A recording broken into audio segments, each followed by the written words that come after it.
So the next part of this we're going to look at is the transition from the cork road bed to the foam table. And as you can tell, there is a height difference between the wood shims that I've gotten, and these shims are just for shimming up doors and windows as they're being installed. I got these again from another big box store, home repair store. So our cork road bed height is about there. So basically we just have to knock that corner off, which does two things. It lessens the slope of that wooden shim, and of course it gives us a smooth transition from our cork to our foam. So I'm going to get a straight edge, and just like we did with the cork, I'm going to go from this mark to the bottom edge of this corner on both sides, make a pencil mark, and start sanding.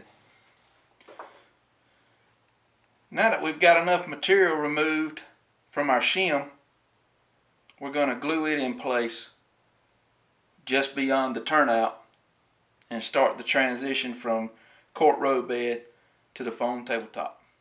So just like before, we add a bead of cork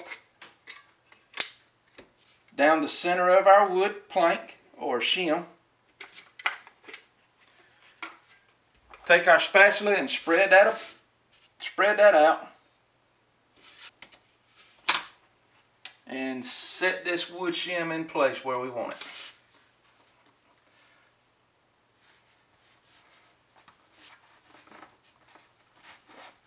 And I think that right there will be just fine.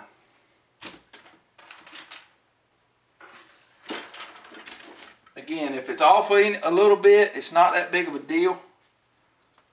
You're going to have ballast on it. You just want somewhere for your track to run. Got a 5-pound weight we're going to sit on that end.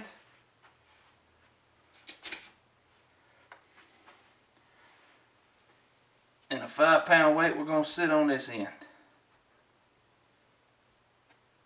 Well, let's see if we can do, well,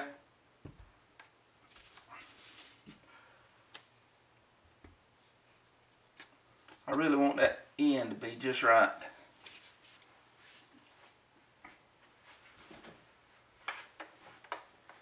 We got a 3-pound weight that'll sit in the middle. And that's just to hold some pressure, pushing the foam adhesive down until it cures. The cork is set up, and it sets up faster than the wood, so we're going to leave the wood going and curing for a little bit longer. But right now we're going to go ahead and take our T-pins up. We're going to set our turnout in place, and we're going to make some marks on this cork. That way we can go ahead and pre-drill our hole for a future tortoise switch. I don't have any right now, so we're not going to do an install right now, but I do want to go ahead and make the hole and prepare for that installation. That way it'll be easy and we won't have to mess with the turnout as far as taking it up and doing it then. So we're going to get these T-pins up. We're going to set our turnout in place, mark, and drill some holes.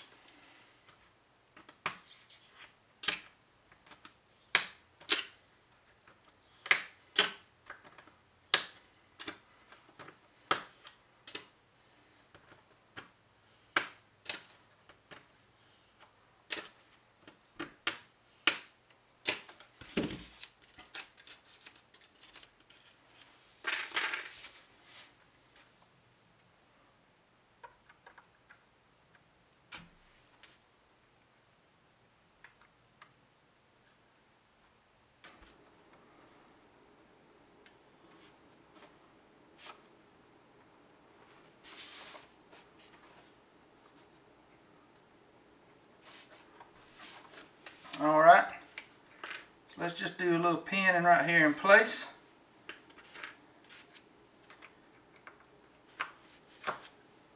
Just so this turnout doesn't go anywhere, because I like the way that looks.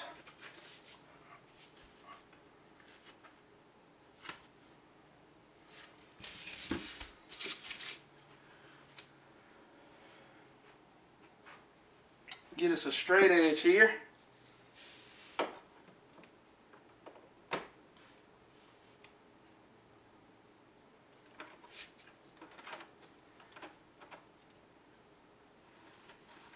And just follow our track along here just to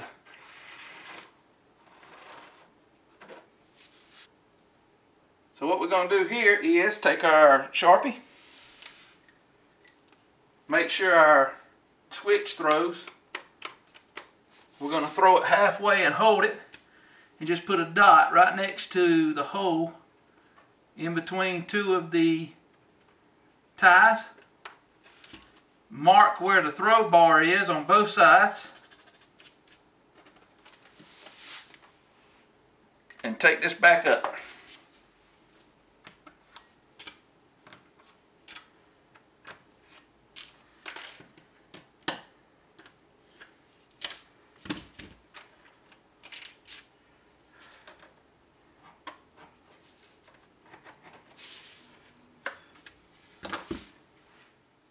Now we're going to come over here and just connect the dots. We're going to draw a line across from where the switch arms are, and then our holes that we made. Take our 1/8 inch drill bit, drill a pilot hole right where X marks.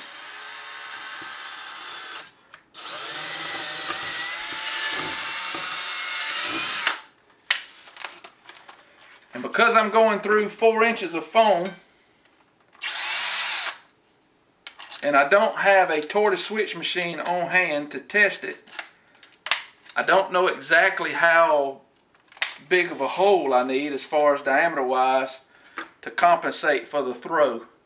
So what I'm doing is drilling a 1/2 inch hole, which is more than how far the switch can throw.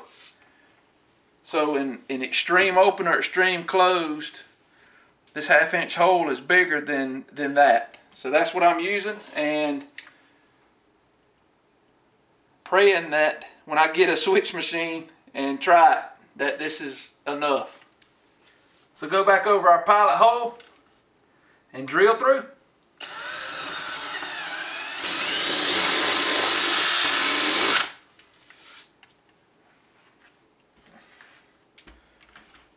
That should take care of that. I think we're good on our glue right now, especially to do what we want to do here.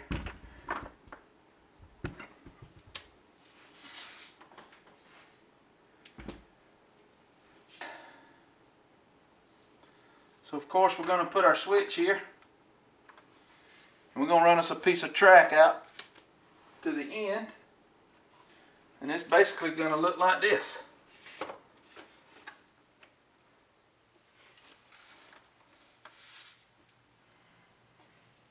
Alright, so let's lay us some road bed here.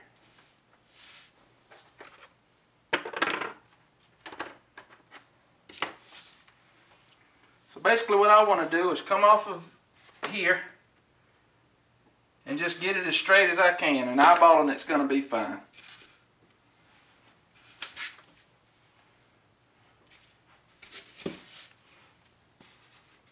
So let's get us a center line. A Sharpie. Mark us a center line out there.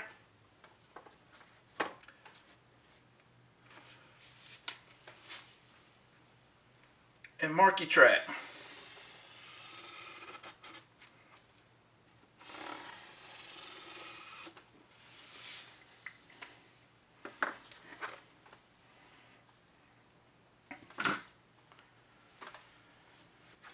Take our glue, go right down the center line, up the transition, stop shy of your hole, because you don't want to glue the switch mechanism down. And put a little glob at the end there to hold the end of the switch. Take our spatula, spread everything out even.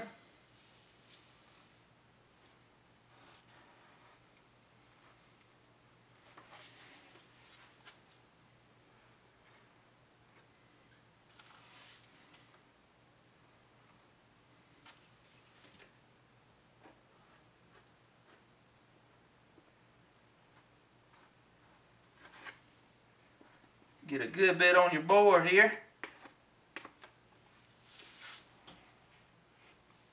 Put the turnout back in place.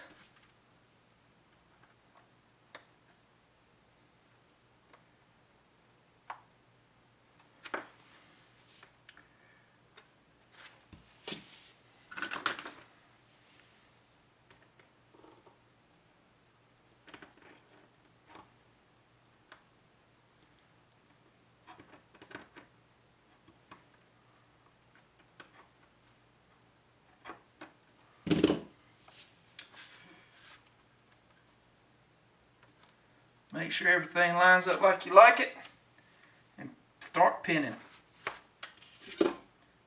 You want to make sure you pin this down so it stays flat as it possibly can. You don't want any bow in your switch. So be generous with your T-pins here.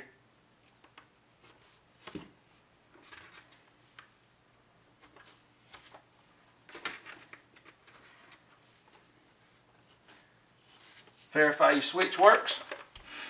It does. Alright, and then get this back in place, get this in place.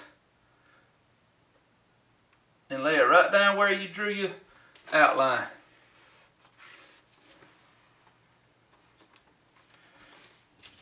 Make sure your track's pulled up tight here. Another place we want to pay particular attention to is right here at the transition point. We want to make sure that this is a smooth transition. We want to make sure that it's, I'm not going to say level, maybe side to side level. You just want to make sure it's a nice transition down. And then I like to go every 6 to 8 inches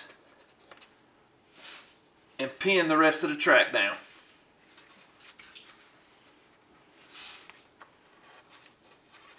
It's a pretty good reach. A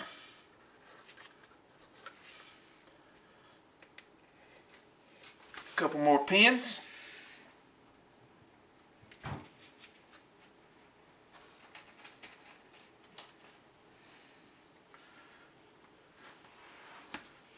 Now up here on the wooden part, the transition part, we're going to put our weights. We're going to set one weight at the very end. Again, we're going to put another weight up here at the top. And when you're putting weights on this thing, you just be mindful of where you're putting them. You don't want to mess any of your track up. And put one right there in the middle. Alright, we'll let that dry, come back, and we'll pre-drill some holes for our feeders. Alright guys, this is set up long enough now where we can take all this off.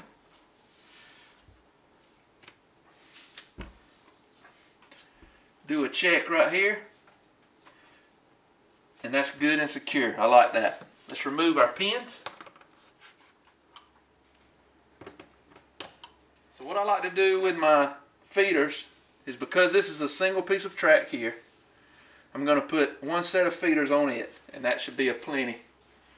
For my turnout, I'm going to put a set of feeders on the outside tracks, and then where the tracks cross here in the center, I'm going to put a set of feeders in there. But you got to be sure that you put them on the outside of these tracks. So you just got to make sure. And make sure your orientation is the same. Positive on the same rail. So let's put in some feeders, or at least some holes for right now. Extra long bit. Pick a spot and go to work.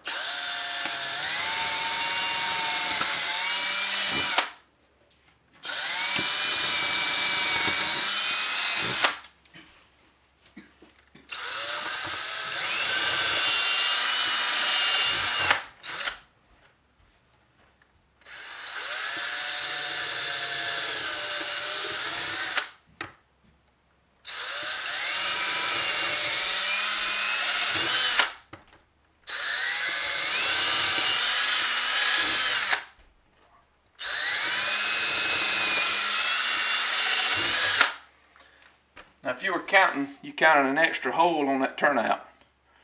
And the reason that happens is because I made a mistake. Again, make sure you're on your outside of the rails. Your flanges run on the inside. You don't want to derail anything. So we've got 4 holes for the switch, 2 holes for the spur. We're going to vacuum this up and do some soldering. Alright, we're going to put a little bit of flux on our rails. Got to find the hole first.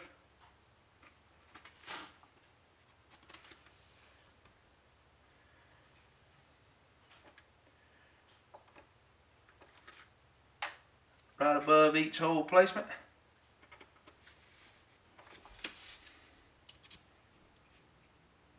So all we want to do is get it hot and add a little solder bump. So we're going to put us a feeder down this hole we've pre-drilled. We've got a piece of 18 gauge solid copper that we've soldered the end of it and bent it over at a 90-degree angle. We're just going to feed this down into our hole we've pre-drilled. I like to bend the wire over to the track just a little bit. That way when you put it, get it in this hole, it pushes against the hole in the track. Kind of acts like a spring. So we're going to put us a little heat on this.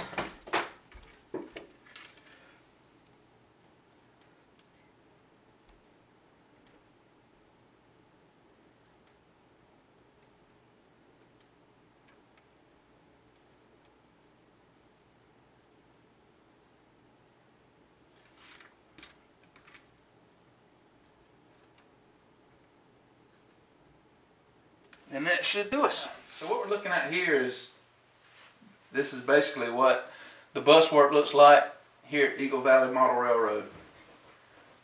This is the lift out standing up on end. Did not want to try to get this camera up under the up under the layout and lights and all that good stuff. So here it is. So basically we have a 12 gauge bus, and then we have 18 gauge feeders. Right here we've spliced, or I say spliced, we've removed the protected jacket to expose the solid copper wire. So what we've done is just skinned back about an inch, inch and a half of our 18 gauge wire, and we're going to wrap it around our bus work right here and solder it down.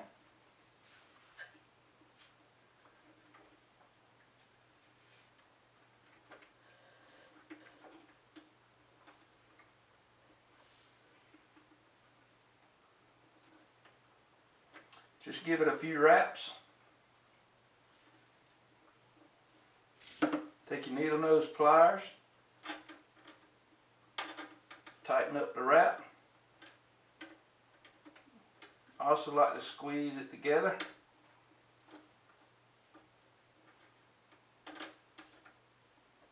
Nice and neat. Give us a little bit of flux.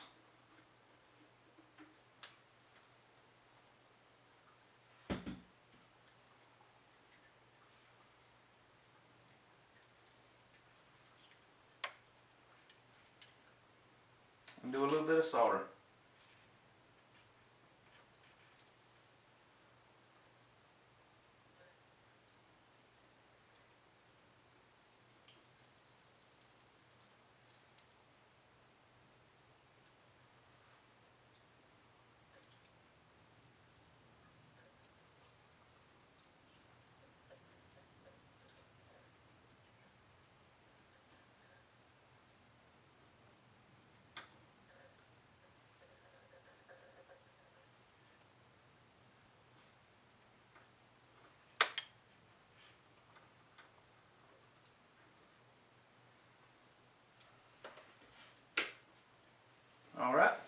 continue on and do the red wire. And we can energize it and make sure everything looks good.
Thanks for watching. Remember, like, share, subscribe, and until next time, happy modeling.